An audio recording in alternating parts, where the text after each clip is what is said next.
Okay, so now that we've talked about the mat and the cards, we're going to talk about the game mechanics of Dark Legacy. First thing you do before you even start deciding who's going to go first and how many cards you get is you have to decide whether you want to place a weapon or an armor or a relic.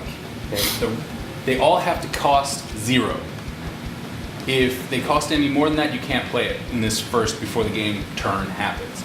If you decide to pick a weapon, you now do that much damage. So in this case, my weapon does 6 damage, and therefore when I attack, I do 6 damage. Other weapons do more, others do less, some have special abilities, but if you choose not to use a weapon, then you only deal 1 damage because you have just your fists to attack with. If you decide to pick an armor, then that adds to your defense points, and all damage will go to your armor first before it actually goes to your life points. It becomes very important when you pick a weapon because all damage that you will receive will actually go to your life points instead of an armor to help you be protected. Okay? If you are more offensive, you pick a weapon. If you're more defensive, you'd pick an armor. In this case, I'm more of an offensive player, so I'm going to go ahead and pick a weapon. Okay? Once you have that, you generally go ahead and pick whichever one you want. Okay, this is very important. He picked a bomb, and the bomb has a special ability on it called distance. So it's a distance weapon. What that distance weapon does is it allows the hero to actually hit characters with flying. So it'll say distance weapon right here. Generally, all distance weapons have a certain amount of bombs or knives or spears that can actually be used. So in this case, it'll have 5. So he'll put 5 tokens on this card to signify how many he has left. So every time he deals damage, one of the tokens goes away. But as I mentioned, it's a distance weapon, so there are 2 benefits to the distance weapon. 1, it has the ability to hit anything that's flying, and 2, there's no return for damage when he attacks. So if he attacks me, I cannot hit him back. Whereas with my weapon, the fencing sword, it is a straight melee weapon, non-distance weapon, so if I attack, he can actually hit me back. So it does benefit the player to have a distance weapon, but it is limited to how many times you can actually use it. Now there is a card that allows you to reload said weapon, but you have to draw that card out. So once you have your weapon or your armor out, you go ahead and roll the dice to see who's going first. So,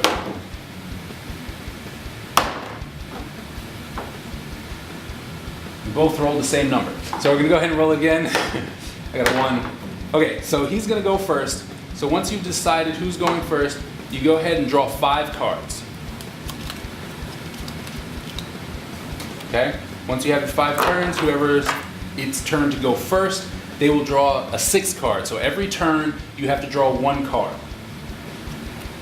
In the first round, you are not allowed to deal any damage, whether it be through attack or through magic spells. So in the first round, you have to cast, and we do that by rolling the die.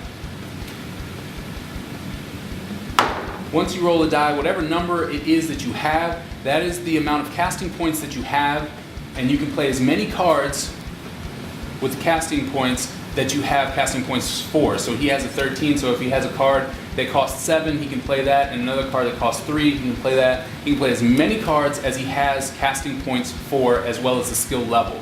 With the skill level currently, we are playing a level 3 skill level, so that you can see the charging as well as just random play as well.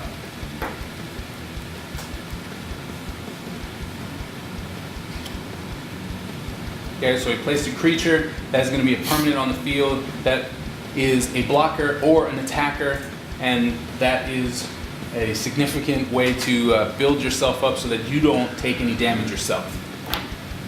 All right? So you're done? Okay, so now he has 11 casting points left. Those casting points will stay with him until it's his turn again. Once it's his turn, those casting points go away.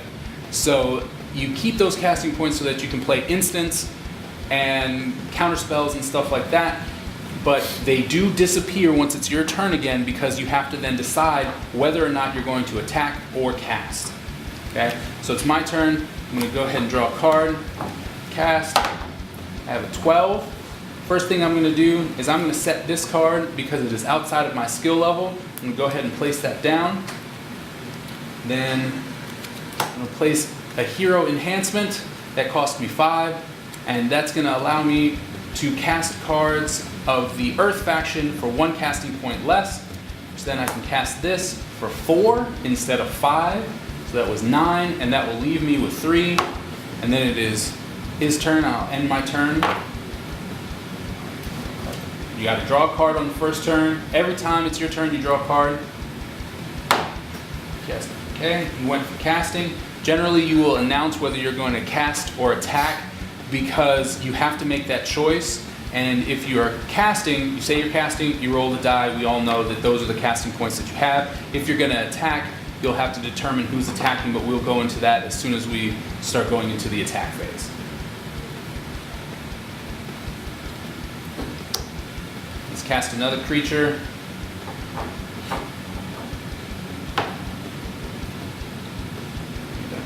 Yeah, I just ended the turn. Okay, so for me, I'm going to go ahead, I'm casting, so I'm waiting for this to cast up. I'm going to keep track of it by putting a counter on it. I'm going to draw a card. I'm going to go ahead and cast again. 11. Cast that creature for 5 instead of 4. That leaves me with 5. And I'm going to end my turn. It's his turn. So I'm gonna cast. Okay, so at this point he did not roll too well. It was a 4, so there's not going to be too much that he can do with it, although there are cards that are 4 casting points and below, and he could cast them if he has them. End my turn. Ends his turn. Before the end of his turn, I'm going to cast this instant in the instance slot, and I'm going to deal 3 damage directly to the hero because it says that I can target a creature or a hero. It costs me 2, that leaves me with 3. He takes 3 damage. I put this in my boneyard, which is next to or on top of the deck.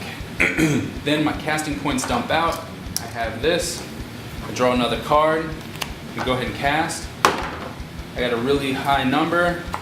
I'm going to go ahead and cast that, which is now a flying creature, which is very important because he doesn't have flying, although he can hit flying creatures. Okay? So he has a defense for it, but I have creatures that can fly, which is great. That took all my casting points, and I'm going to say it's his turn.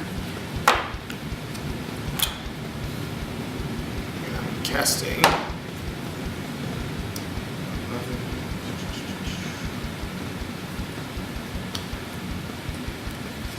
And yeah, my turn. Okay. So I have a lot of creatures. I'm ready to attack. So at this point, I have to decide who is going to attack, and then my opponent decides who is going to block. It's very important to remember you do not have control over who you are attacking, but it's just who you're attacking with. So you can attack with yourself, you can attack with 1 creature, 2 creatures, 3 creatures, you can attack with everybody, you can attack with just this one. It is completely up to you how many people you attack with. When you attack, you actually activate the creature. So we turn it slightly to the left, that way we all know that it's activated.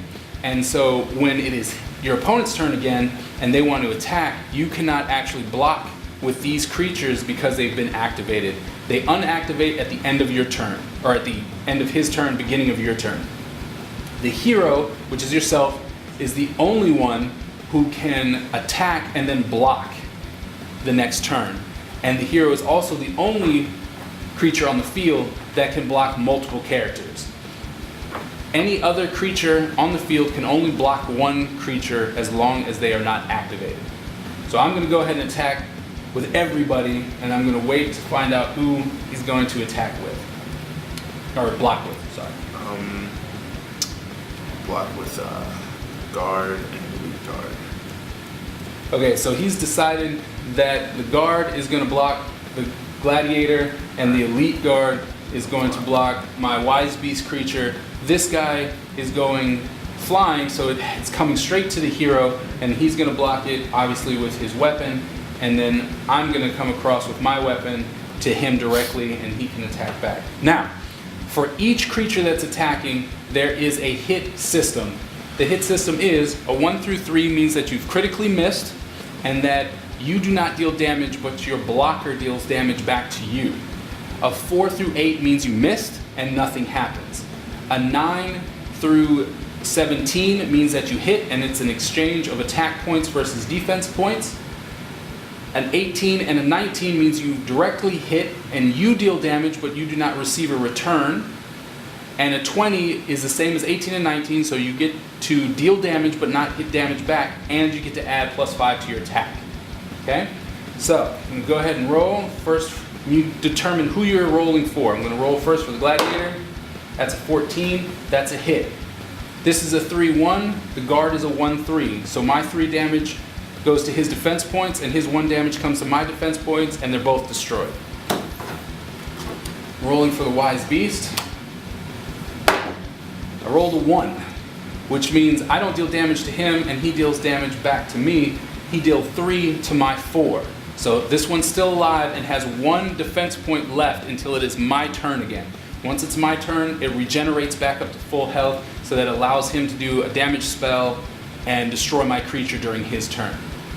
Rolling for my Breeze Knight. Missed again. This is destroyed. So he deals damage with his bomb. It dealt 6 damage to my 4 defense. It's gone. Now for me, and I missed. Roll a 4. Okay, and so now it is his turn, and this unactivates because I'm allowed to block again during his turn.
So after the last 2 turns, when I did my attack, I did a full-on attack, which, since he doesn't have armor, dealt a lot of damage to him.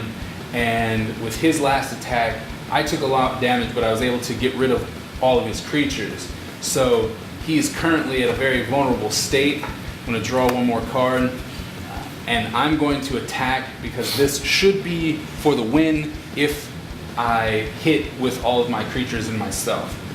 So I'm going to go ahead and attack with everybody. You don't have any weapon left because you used it all in my last attack. And so this one should be free reign as long as I can hit.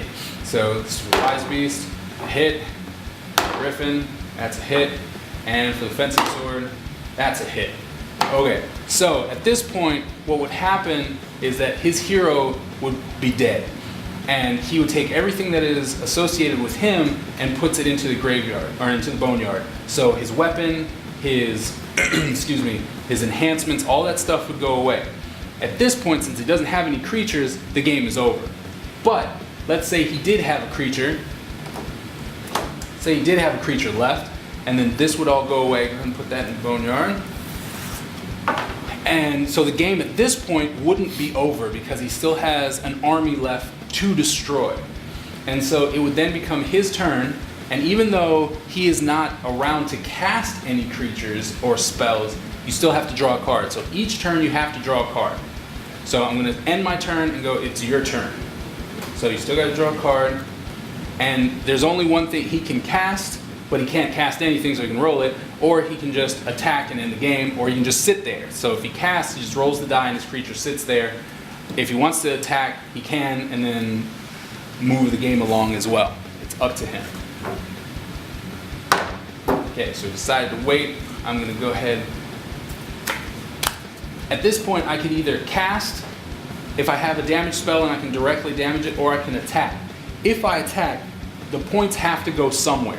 So even if he had a really strong creature, and it was, let's say, a 110, I would attack, and as long as the creature's not dead, all the damage will go to that one creature. So the damage has to go somewhere, even if that one creature already blocked. So I'm going to try and make sure that this is over. I'm going to attack with everybody. My first one was a miss. My second one was a hit. Since that's only a 1-1 and that's a 3-5, that creature's gone and the game is over. Okay? So at this point then, you would then calculate your experience points. Both of you get experience points. What happens is you go ahead and you roll the die. Since I won and I rolled a 15, I double what I just rolled. So that gives me 30 experience points to put towards my faction so that I can level up to the next level. And then the person who was defeated rolls the die, and they then divide in half.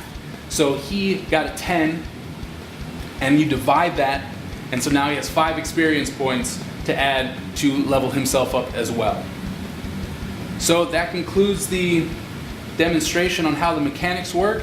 I hope that all that information was clear and that you don't have any questions on going forward playing the game. But if you do, once again, please just go ahead and email me at kaiser@kaiserstudio.net, or send me a tweet on Twitter and follow me at KSP_Dark Legacy, or just join the fan page on Facebook, Dark Legacy The Rising. Thank you, and hope you enjoy the game.